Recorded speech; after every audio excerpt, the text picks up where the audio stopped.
If you made it this far, okay, so what you want to do early in the morning, if you can have citrus, okay, get a couple of grapefruits and about 2 to 3 days out the week, incorporate this into your morning routine on an empty stomach with some cinnamon tea or spearmint tea.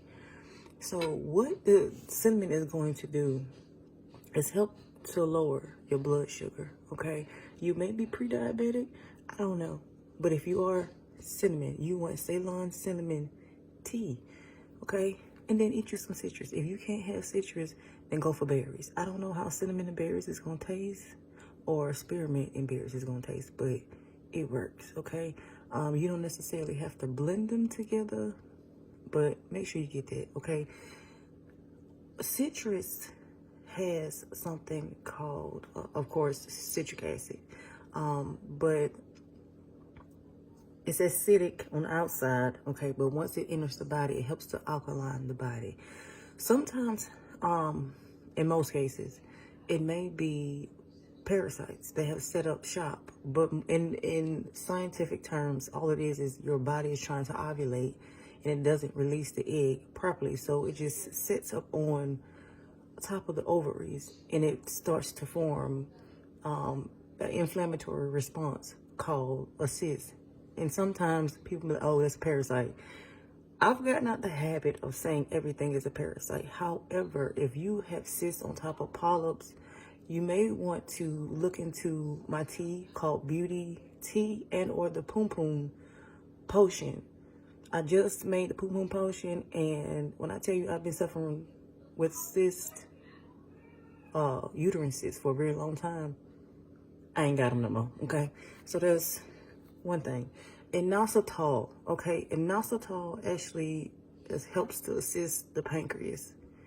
You can find inositol in things like sweet potatoes and lentils, okay? And they'll be like, I don't eat stuff like that.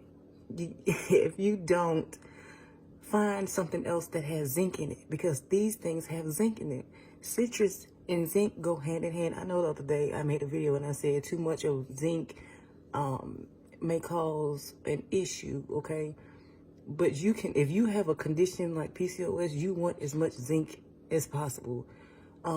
So it'll help with reducing the hair on your face. I know y'all don't see the hair on my face, but baby, it's there, okay? It's there. I control it with, waxing about probably once or twice a week or whatever. But your body is producing too much androgens. Androgens are excess hormones, estrogen and testosterone. And more than likely, if you have the facial hair or the excess hair on your buttocks, that's too much testosterone. So that's where the spearmint is going to come in and level that out for you. So you want things like Vitex also that'll help with leveling out your hormones, okay? I have some Vitex in the rainbow bundle. It is what it is, but if you're not trying to conceive, then that's not going to be your outcome.